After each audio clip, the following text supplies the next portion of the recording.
Vous voulez vous lancer dans le développement iOS pour démarrer une activité de freelance, pour rejoindre une entreprise ou pour créer vos propres applications, mais vous ne savez pas par où commencer? Alors vous êtes au bon endroit, car dans cette vidéo, je vais partager avec vous les 5 outils absolument indispensables qu'il vous faudra pour apprendre le développement iOS et lancer votre nouvelle carrière dans le monde d'Apple. Salut, je m'appelle Quentin, je suis développeur et formateur iOS depuis plus de 4 ans. J'ai formé plusieurs centaines d'apprentis développeurs et l'une des questions qui revient le plus souvent quand on démarre, c'est de quoi j'ai besoin? Quel langage choisir? Quel logiciel télécharger? Quelle puissance pour mon Mac? Est-ce que je peux coder sur Windows? Toutes ces questions, on va y répondre dans cette vidéo. En réalité, ce ne sont pas 5, mais 6 outils dont vous allez avoir besoin. Et le premier, c'est un Mac. Car oui, aujourd'hui, il n'est pas possible de développer des applications iOS si vous n'avez pas de Mac. Alors attention, je sais que certains d'entre vous qui s'y connaissent un petit peu vont me dire en commentaire qu'on peut très bien créer une application iOS avec un Windows grâce à des outils comme React Native ou Flutter par exemple. Mais ici, c'est pas le sujet. Dans cette vidéo, on suppose que vous souhaitez développer une application native et pour ça, il faudra forcément un Mac. D'ailleurs, je vous renvoie sur la vidéo natif vs cross-platform si vous voulez en savoir un petit peu plus sur le sujet, mais c'est absolument pas indispensable pour la suite. Concernant le modèle du Mac, là par contre, je vous rassure, peu importe. Vous n'avez absolument pas besoin d'aller chercher un des derniers MacBook Pro avec la dernière puce d'Apple et la RAM boostée à fond. Si aujourd'hui vous avez déjà un Mac ou si vous pouvez en sortir un des placards, c'est très bien, commencez avec ça. Mais au contraire, si vous devez en acheter un modèle d'occasion ou neuf d'entrée de gamme suffira amplement. Alors évidemment, si vous pouvez vous le permettre, de monter un petit peu dans les specs ou de passer sur un MacBook Pro ou un Mac de bureau, c'est très bien, mais c'est absolument pas une nécessité. Le plus important en réalité, c'est la compatibilité avec les dernières mises à jour de macOS. Mais en général, un Mac est compatible entre 8 et 10 ans, donc on est quand même assez large. Donc maintenant que vous avez un Mac entre les mains, je vais partager selon moi les 5 outils, dont 4 applications qui sont indispensables pour commencer à développer confortablement. La première application qui, elle, est obligatoire, c'est Xcode. Xcode, c'est ce qu'on appelle un environnement de développement intégré ou IDE. C'est un logiciel qui vous permettra de développer vos applications. C'est là-dedans que vous allez ouvrir votre projet, écrire la plupart de vos lignes de code, mais aussi tester et simuler l'application. Parce que justement, Xcode fournit tous les outils pour développer. Le simulateur qui vous permet de simuler l'application sur un Mac sans forcément avoir un iPhone à côté de vous. Le debugger qui permet de voir si l'application comporte des erreurs ou vous aider justement à les résoudre. Ou encore le navigateur de fichiers pour retrouver au même endroit tous les fichiers qui composent une application. Alors, je ne vais pas vous faire une présentation complète et détaillée d'Xcode, tellement il y a de choses à dire, mais ce qu'il faut retenir, c'est que c'est un logiciel indispensable et téléchargeable gratuitement sur l'App Store. Bon, par contre, prenez-vous-y à l'avance parce que ça fait quand même plus de 15 gigas.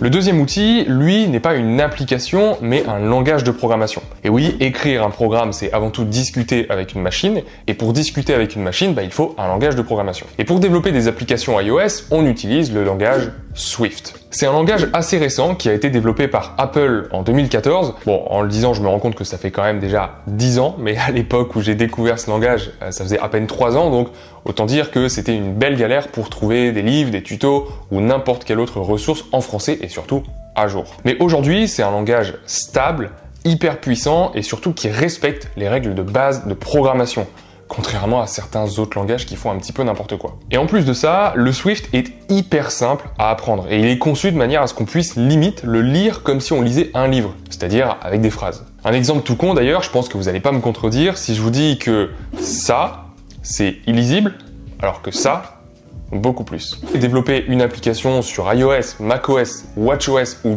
tous les autres OS d'Apple, comme visionOS par exemple, alors le Swift est fait pour ça. Et dernier avantage, enfin même s'il y en a plein d'autres, le Swift est inclus dans Xcode. C'est-à-dire qu'une fois que vous avez téléchargé Xcode, donc 15 gigas plus tard, vous pouvez développer en Swift. Pas besoin d'installer quoi que ce soit d'autre. Car le troisième outil qui est également indispensable pour développer des applications iOS et même indispensable pour tout développeur, c'est un terminal. Un terminal, c'est une application qui est dispo sur tous les appareils, Mac et Windows, et qui permet d'effectuer des opérations un peu plus complexes que ce qu'on peut faire avec un simple logiciel ou un simple navigateur. On s'en sert souvent pour gérer ses fichiers, pour créer des sauvegardes, ou entrer un petit peu plus en profondeur dans le Mac pour gérer des droits d'accès ou lancer des programmes en arrière-plan par exemple. Mais c'est juste des exemples. Mais bon, en tant que geek, on aime aussi bien utiliser le terminal pour des tâches simples comme se déplacer dans des dossiers ou ouvrir des simples fichiers. Tout ça avec des lignes de commande, un petit peu comme dans Matrix.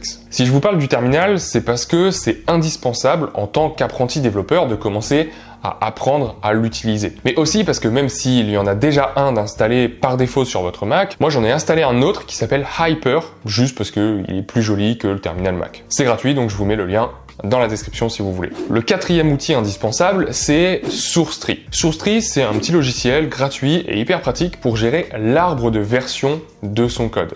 Bon, alors là, je vous ai peut-être perdu, mais vous allez voir que c'est assez simple. Quand vous allez commencer à développer des projets assez conséquents, vous allez vite vous mettre à utiliser Git. Git, c'est un outil qui permet de créer des sauvegardes de son code, de travailler à plusieurs sur un même projet, et surtout de créer différentes versions du code. Une version bêta, une version publique, une version en cours de développement. Bref, les usages sont vraiment infinis. Sauf que Git, ça s'utilise sur le terminal, donc avec des lignes de commande sur un fond noir. Et ça, c'est pas très pratique et c'est un petit peu difficile à lire, surtout quand on n'a pas l'habitude de manipuler tout ça. Et justement, SourceTree permet de manipuler Git de manière plus visuelle. Par exemple, on peut voir l'historique des versions, les différentes versions de l'application, qui a fait cette mise à jour, quand elle a été faite, ou encore ce qui n'a pas encore été sauvegardé, par exemple. Donc évidemment, quand vous allez écrire vos premières lignes de code, vous n'aurez pas forcément besoin de SourceTree. Mais c'est quand même important d'apprendre à utiliser Git assez rapidement dans votre apprentissage. Et enfin, dernière application pas forcément indispensable pour développer des applications iOS, mais quand même très pratique, RocketSim. RocketSim, c'est un petit utilitaire qui permet d'augmenter les capacités du simulateur. Donc sur le simulateur de base, vous pouvez modifier les paramètres basiques comme l'orientation du téléphone, passer du mode sombre au mode clair, simuler une géolocalisation ou une absence de réseau, mais pas grand chose de plus. Avec RocketSim, vous allez pouvoir avoir plein d'informations supplémentaires comme les réponses JSON récupérées par l'application, comparer différents designs d'un même écran en un seul clic, ajouter des grilles pour voir si votre design est correct ou encore ajouter des quick actions pour lancer des actions répétitives en un seul clic. Pas mal de choses qui nous simplifient la vie quand on développe et qu'on teste une application 100 fois par jour. Et donc voilà mes 5 indispensables, alors 6 avec le Mac, mais bon, ça c'est obligatoire, pour pouvoir développer des applications iOS dans de bonnes conditions et rester productif. Dites-moi d'ailleurs en commentaire si vous ne connaissiez pas certains d'entre eux ou si vous en avez d'autres à partager. Je suis toujours chaud pour découvrir de nouvelles applications, alors n'hésitez pas. Et n'oubliez pas aussi de vous abonner à la chaîne si c'est pas encore fait, car dans une prochaine vidéo, on parlera des erreurs à éviter quand on veut se lancer en freelance en tant que dev iOS. Sur ce, je vous dis à très bientôt pour une nouvelle vidéo.